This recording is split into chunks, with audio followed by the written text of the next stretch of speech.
Andrew DeAngelo, welcome back, sir. How are you? Hi, Kevin. Great to be with you again.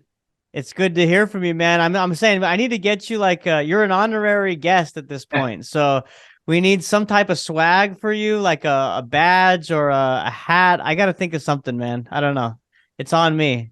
All right. Well, I like the little pins. They're great. So you can send me one of those, and I'll be happy to wear my badge every time we talk. The badge of honor, Cannabinoid Connect. There you go, man. Well, it's good to have you back on. For those that are just listening and tuning into this episode, Andrew and I have been running a mini series basically where it's been a part 3 series. And we've talked about all the, basically getting some free knowledge from Angelo as a Angelo from Andrew as a global cannabis consultant and strategic advisor. I mean, you're an executive coach. You do a lot of mentoring for these business operators. So in part 1, we talked about common mistakes cannabis startups make. In part 2, we talked about some of the financial management issues that operators face. Today, we'll be focusing our efforts on human capital, right? And some of the three, I guess we'll narrow down to 3 traits of high functioning teams. So with that, Andrew, let's first just kind of broadly kick it off, man. Let's kick this off about high functioning teams and what your perspective is and what you've seen in the industry as it relates to that. Well, creating any high functioning team in any industry is incredibly difficult to do. I mean, if you just look at professional sports, they're few and far between. Championship teams, especially repeat championship teams, they're just few and far between. And you have some teams that never get out of the basement or mediocrity, no matter how many times they change coaches or players or even owners. You'll find that, like my home team, my home football team from Washington, D.C. hasn't been very good in, I don't know, a couple decades. And they've gone through plenty of players and coaches and just haven't been able to do it, right? So the first thing, it's just incredibly hard to do, even under the best of circumstances. But in the cannabis industry right now, it's even more difficult because nobody has any money to invest in employees. Nobody has any money to invest in corporate culture, or even just a small business might not have the resources available to it to even have as many employees as they need to serve their customers. So we're living in a moment right now in the cannabis industry. It's just incredibly difficult and constrained financially, and that makes it hard for people to fully staff their businesses, let alone staff them in such a way that creates intentionality around team building and high functioning teams. So I would say that's what's going on. In the industry right now, we're seeing a lot of the opposite of high functioning teams. We're seeing, dysfunctional teams as a result of the lack of investment into this. So, that's the first thing I would say. Yeah. People have to want to do this. You have to, because where does it benefit your business? Where does a good, strong culture benefit your business? Well, one, it benefits your customers every day because the vibe they feel coming into your business is positive. Right. It feels good. It feels good in the space. Customers can intuitively tell when employees aren't happy. Employees, the way they move throughout the space, the way they greet people, the way their posture is. If you're an unhappy employee, you might be like this. How you doing? If you're a happy employee, you're like this, right? And just that, right? The difference between this and that. And I mean, that is so important, especially in cannabis, right? Because there are canna curious people out there. There are new entrants. So, and if it's your first time at a dispensary and you've got a bud tender that's really projecting bad body language or is off-putting. I mean, it could be difficult for that person, that consumer, to even interact and ask the questions and get the answers that they need for their product, right? For their ailment or Yeah, whatever the exactly. issue is.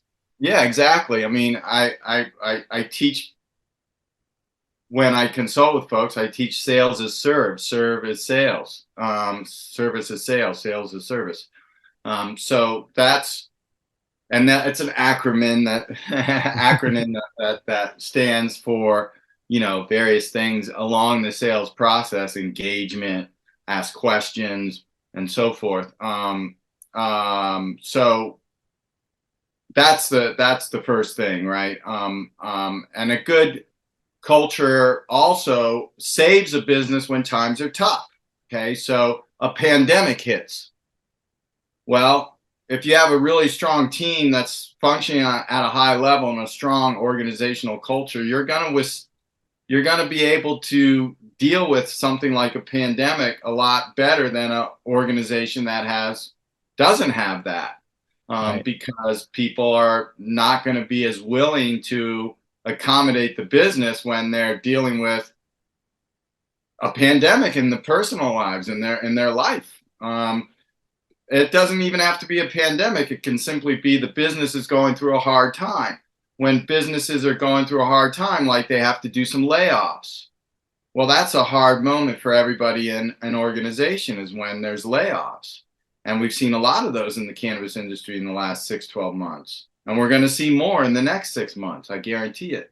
And Mhm. those organizations that have a strong underlying culture and they perform the layoffs with compassion and grace and style, then they're going to be in a lot better shape than an organization that, lets everybody know by email they've been let go and then turns off their computer and doesn't, has security escort them to the door.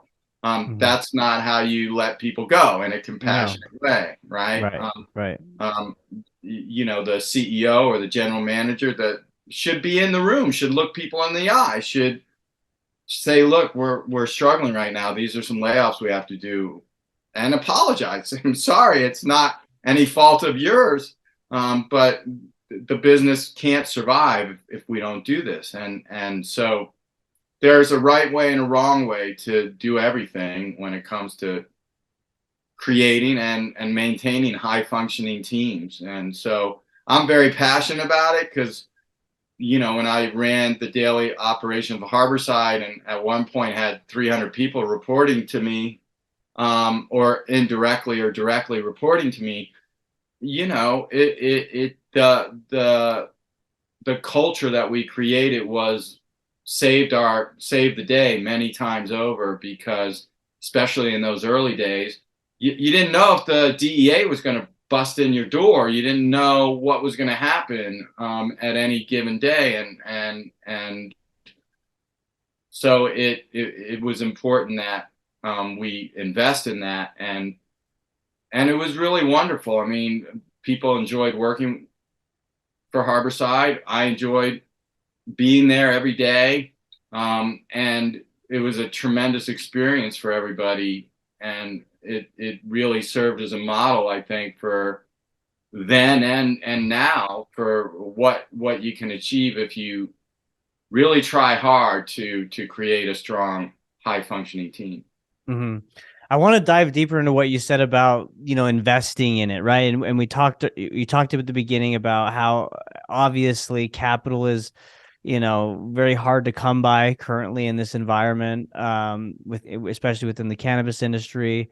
So you need to invest in basically what you can do, right, with what you have, right? I mean, there's either the capital or there's actually putting in best practices to implement a company culture that does, basically do all that you're saying, right? You treat your employees with respect, compassion. There's got to be a sense of trust and whatnot. And so what are some of the tactics that you advise your clients, as capital is difficult to come by, right? What are some things that they can do to bootstrap and enhance the company culture? Well, the first thing you do, I coach people on, is make sure you have a mission statement and value statements for your employees and for your customers. Sometimes they're the same, sometimes they're a little different, right? But it doesn't cost anything to make a mission statement. And the mission can be, we want to make a crap load of money. That can be the mission. There's nothing inherently wrong with that mission. It's not the mission I have with cannabis exclusively. I do like to make money because that's what sustains all of us. But if that's the mission, then that's the mission, and you can hire people and you can create values around that, right? Mm-hmm. And a culture around that, and the culture might be a little bit more transactional. But if that's what the mission and values are of the entrepreneur that owns that business, then that's the kind of culture they should create. So it doesn't, in any stretch of the imagination, have to be one kind of solution for it. It's not a one size fits all sort of thing, right? And it starts with ownership. It starts with leadership of any company or any organization. And so mission and value statements. Then you have to live by that mission and values, right? You can't do as you can't say do as I say, not as I do. You have to walk the walk and talk the talk, and you have to lead by example. And if you don't do those things, you'll have a gap that people will notice between what you say and what you do, and you'll lose credibility with your teams.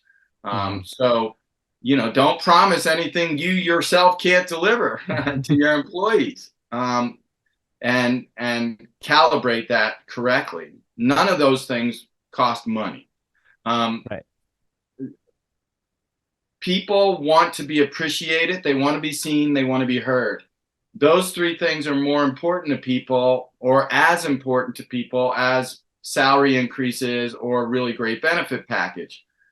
Salary and benefits go a long way in this world we live in. There's just absolutely no arguing against that. But so does a word of thanks at the end of a long shift.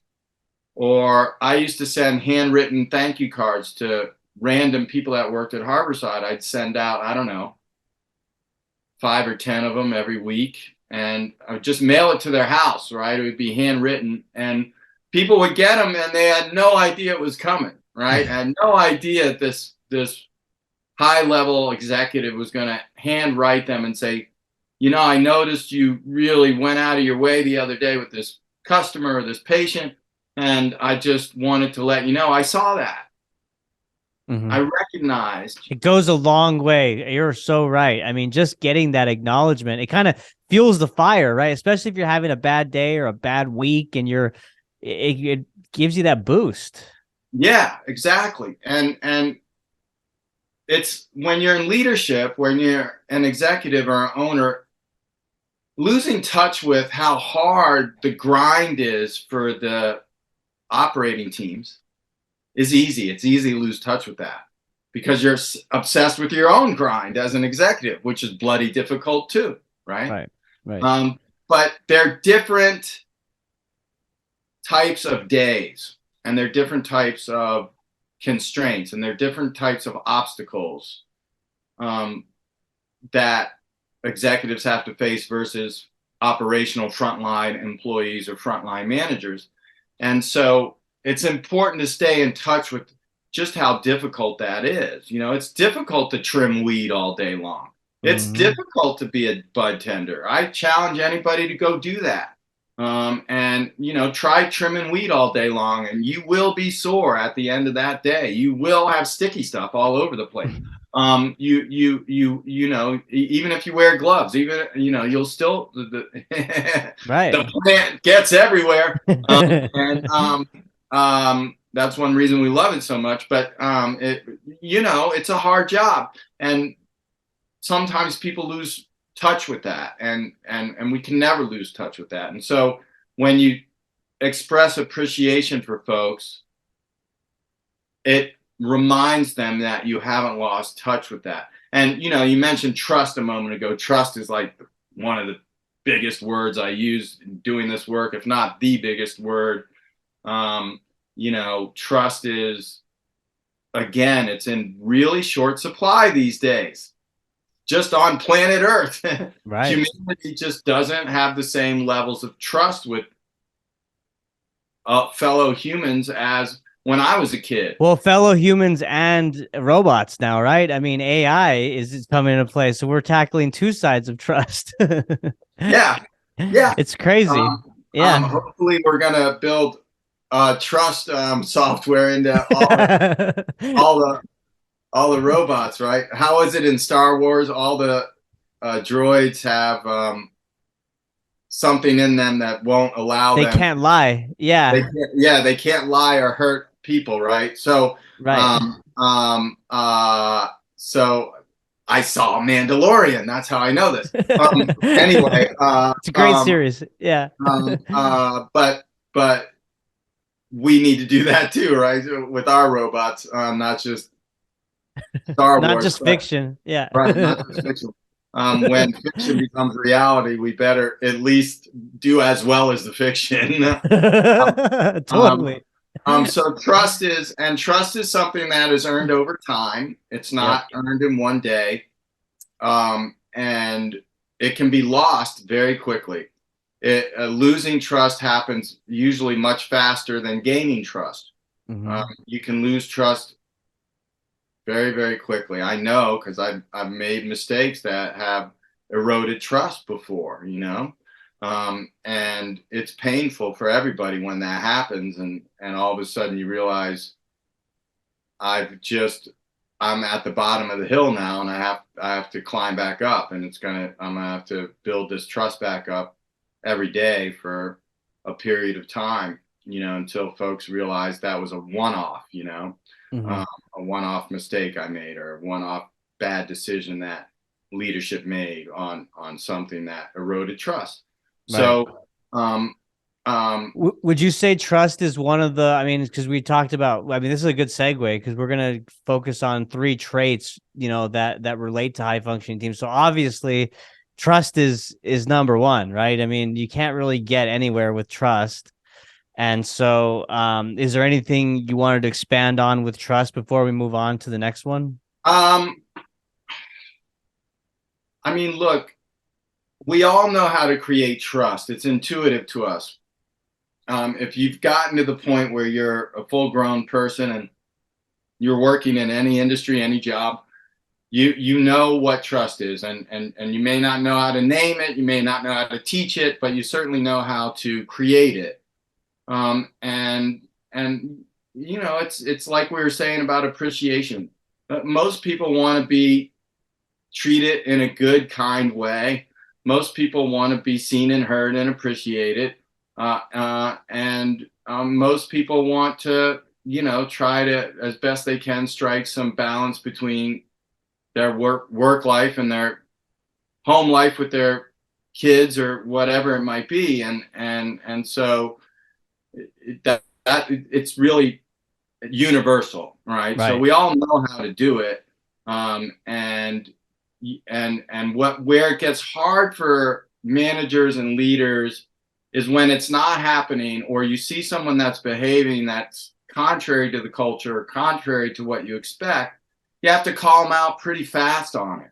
You have to grab that person and say, hey, can I go talk to you in private for a second? Come into my office, or let's take a walk.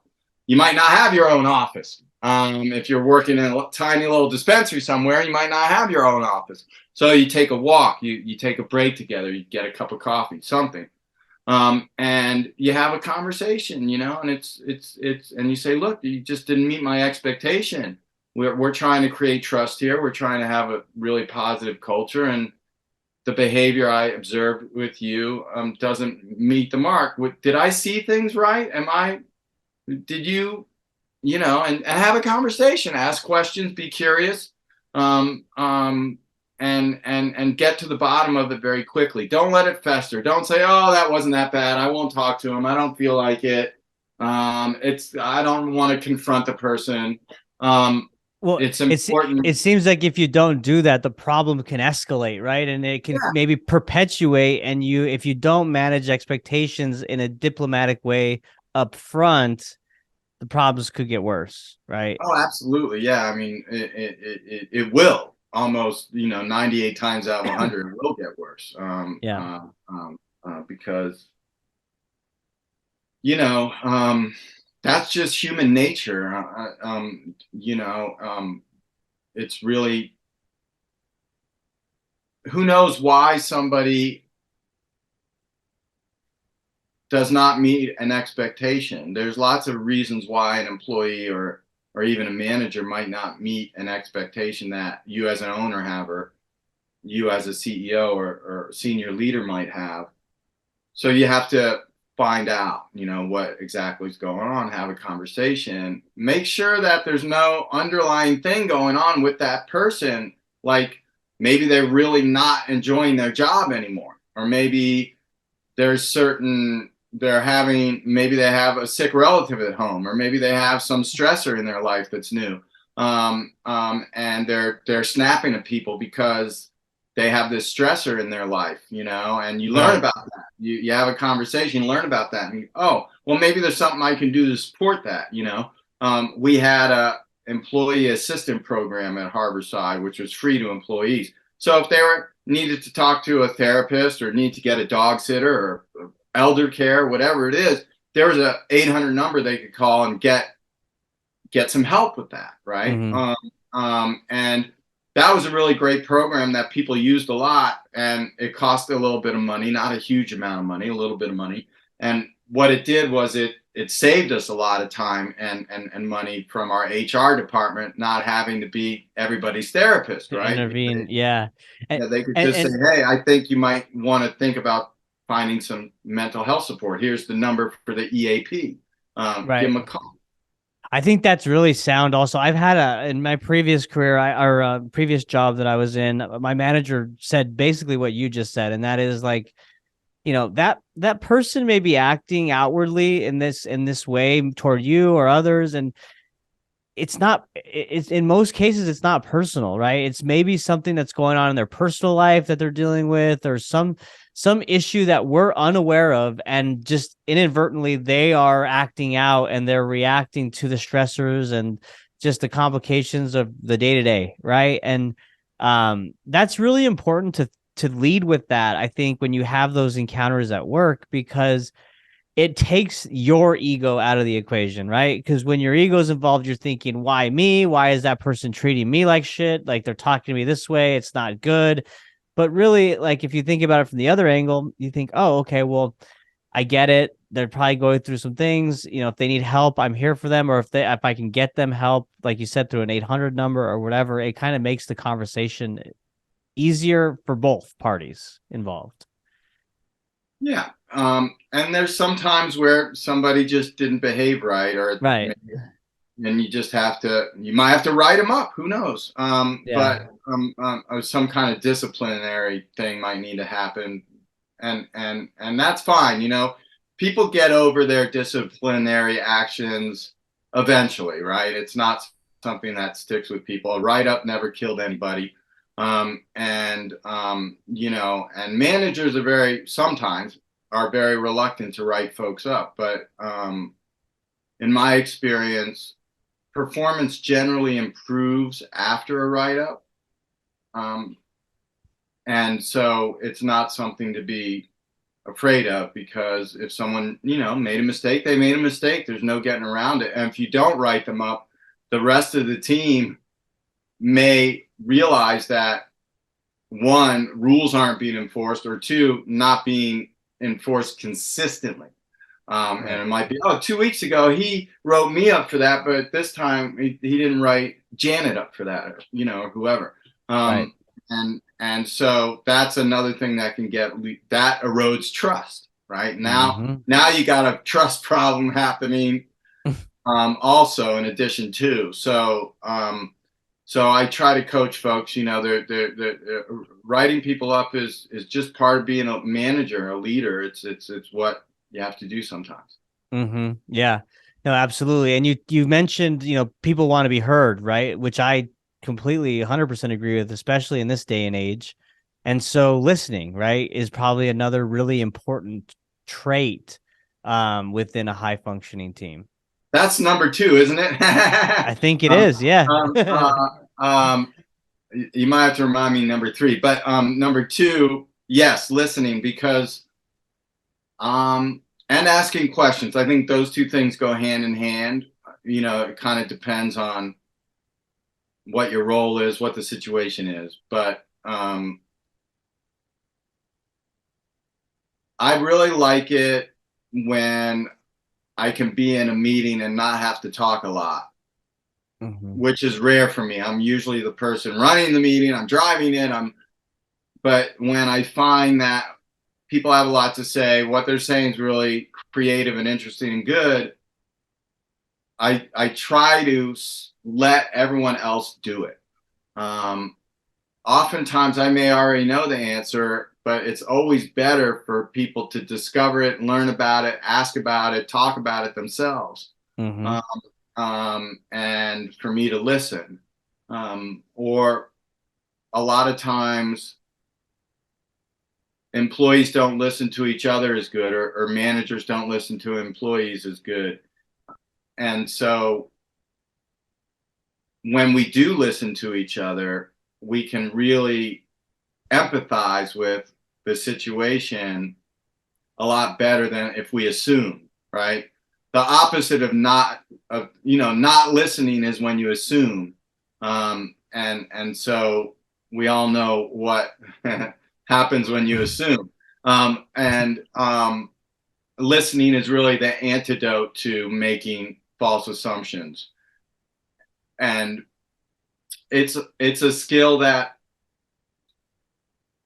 takes practice and should be practiced, because it's where the magic happens. Really, is if you can listen carefully enough and be as mindful and aware as possible to not just the words, but the subtext and the body language and how other people might be reacting to this knowledge that's being shared, or this perspective that's being shared. Um, and it when people know you're listening to them,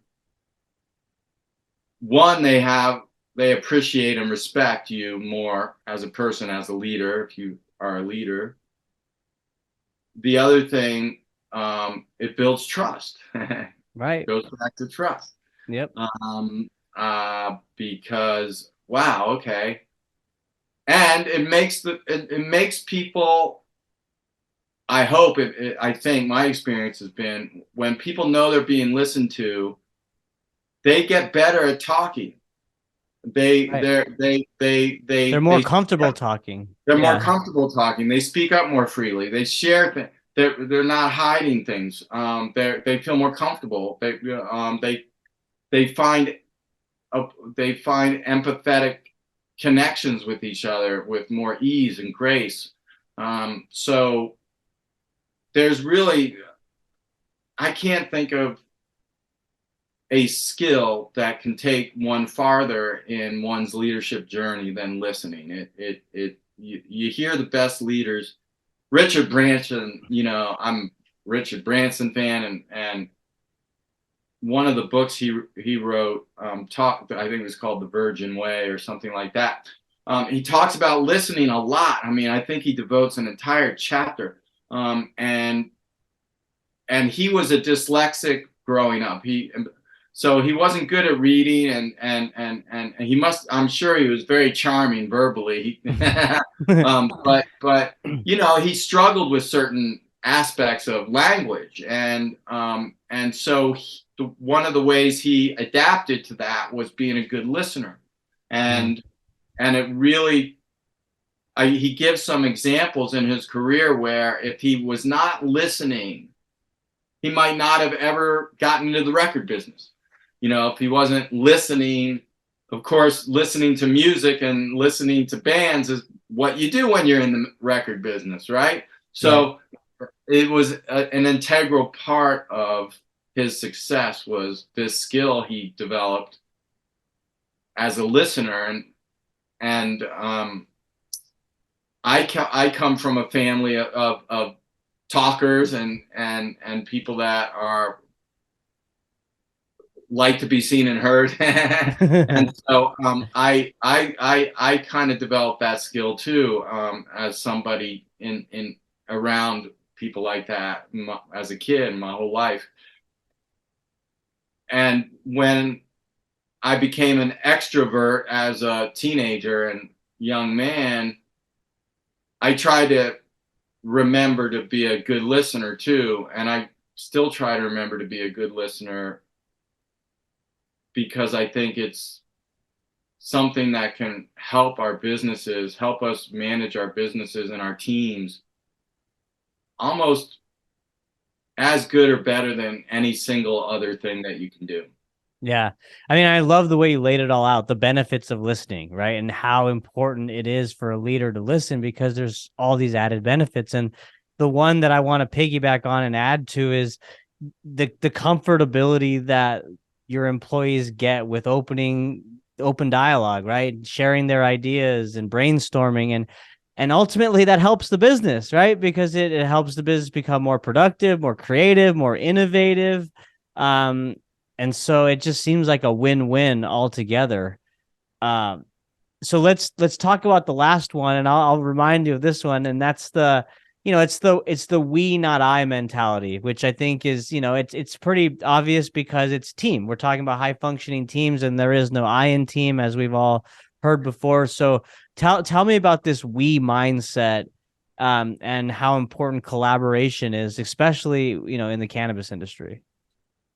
Well, in this day and age, the we mindset is really becoming a lost art with the rise of social media and the rise of the smartphone and being able to make instant videos and pictures. Everyone's sort of become more about I, and the we is not being as nurtured as perhaps the I is right now.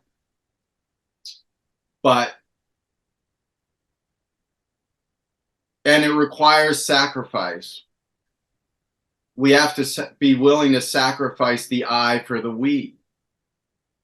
That's a very hard thing for people to do in this day and age. Mm-hmm. But if everybody sacrifices a little bit of the I for the we, you have a much stronger whole. For example, a recession comes along, and all of a sudden the demand for your company's goods or services plummets, and you have to do some layoffs. And so you gather a team together and you say, we can lay 5 people off, or we can take 5 hours off of everybody's weekly schedule and not lay anybody off. What would you like to do? And if you do have a strong culture and you do have strong trust, and if people are able to, 9 times out of 10, in my experience, people will take less hours to preserve the jobs of the we, Mm-hmm. to preserve the we. They'll sacrifice a little bit of the I to preserve the we. Maybe they'll even sacrifice a lot of the I to preserve the we. You can't get to a we mindset easily without sacrifice. It doesn't just, everybody talks about team, go, go, go. But without the sacrifices that the highest levels of the organization have to make, as an owner operator, there came a certain point in the development of Harborside. I did not necessarily have to go to the office to go into the dispensary every day. Mm-hmm. I didn't have to go if I didn't want to. I chose to keep my offices, for the most part of the entire time I was at Harborside, at the actual dispensaries. Or my office was my laptop, and I would go from dispensary to dispensary to our farm and all over the place, right? And I didn't have any office. Or if I did have an office, I shared it with a whole bunch of people, right? Mhm. I didn't have a very, and because I thought that that's how I wanted the we to look and feel like. I wanted people to see that I wasn't going into some ivory tower. I was staying in touch and being with the we. So, and it's hard not to have an office when you're an executive. It's a sacrifice. You have to figure out, wow, I gotta, how am I going to have private meetings? How am I going to, talk to people that may Right. not be comfortable in Right. an office with 6 other people? And you find a way to do it, right? You use some other executive's office, or you use a conference room, or something like that. And so that's how that was one of the sacrifices that I wanted to make to demonstrate that, because every day the operational teams are making sacrifices. On 420 this year, one of the biggest POS systems in the country, Dutchy, went down, and didn't work for a few hours. Well, that was really hard on that operational teams of all those dispensaries. They had to do manual sales and had to log stuff in afterwards when the system came back on, and all kinds of terrible extra work. Those folks had to make some sacrifices. The Right. business asked them on this day, for reasons beyond our control, we're asking you to make some sacrifices. And you know what I'm going to do? I'm going to bring everybody some pizza. So, when we log in those receipts at the end of the day, you got some pizza to eat. And, those are the kinds of gives and takes, and that create a we instead of an I. And if you have a mission and a culture that's driven towards the we and not the I, um, it'll be a lot easier for everybody. And it's more fun, I think, to be part of a we.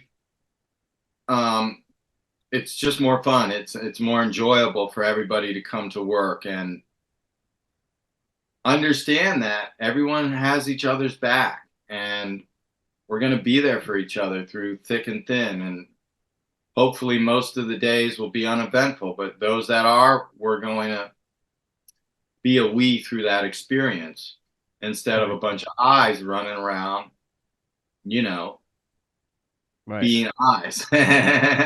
So that is, really the we mindset in a nutshell. It's like trust. It's something we all know about. We try to create a we mindset in our own families, with our own kids and with our own parents and stuff. So it Right. starts there. That's really where we learn how to do it as people. And then, you learn about it in school growing up. You learn about it on the playground. You learn about it playing sports. You learn about it doing art. You learn about it playing music. You learn about it, you know, doing podcasts. Right. um, um, uh, the eye can only take any person so far, and even the most selfish person, I mean, whoever you imagine the most selfish person you know of, who's a public person or maybe someone you just know of, even that person needs other people, and maybe they use other people to inflate their I, but you don't get to be even the biggest of eyes without a lot of other people helping you along the way. And so it feels better. I just sleep better at night making that a we, not an I. And I think everybody else will too. It's a better way to live. Yeah. No, I completely agree. You can only get so far on your own, and inevitably you're going to need help, right? Because there's some knowledge, some expertise, or some skill set that you don't have that others have or possess that can help you grow, right? And help you flourish. And so just having that we mindset and always being willing give and help right where it's needed. If you, whether you're asked or if it's an opportunity, is really important, because overall it just is, it's the good thing to do. It's the right thing to do. So I couldn't agree with you more, Andrew. And I mean, I really have I've enjoyed having you on with talking this mini series. We've covered so much great stuff. Again, if you haven't listened to part 1 and part 2, I highly recommend you do. Part 1, top 3 mistakes cannabis startups make. Part 2, the top 3 financial management issues. While there's a ton more, we focus on, the really important 3. And then rounding up today, talking about the 3 traits of a high functioning team, which include trust, listening, and having that we mentality, not the I mentality. Andrew, is there anything else that you want to leave the audience with before we wrap up this great series? And again, I appreciate you coming on and doing it. Oh, you're so welcome, Kevin. You do a great job. So thank you so much for just providing this for everybody in the community. No, if people want to learn more and get my help, just reach out, Andrew at andrewdeangelo.com. I'm not that hard to get a hold of. And, I love sharing this knowledge with everybody. So don't be shy. That's right. Hey, we're all helping each other get better. And Andrew, you've been doing a great part, from the consulting side, really just helping elevate these brands in the cannabis industry. So keep up the great work, man. And hey, maybe we'll think of another mini series to do, or we'll just have you on for a random episode to talk about what you're seeing as the industry grows. Anytime, anytime. Awesome, man. Thank you so much again. And thank you all for listening. Bye. Bye-bye.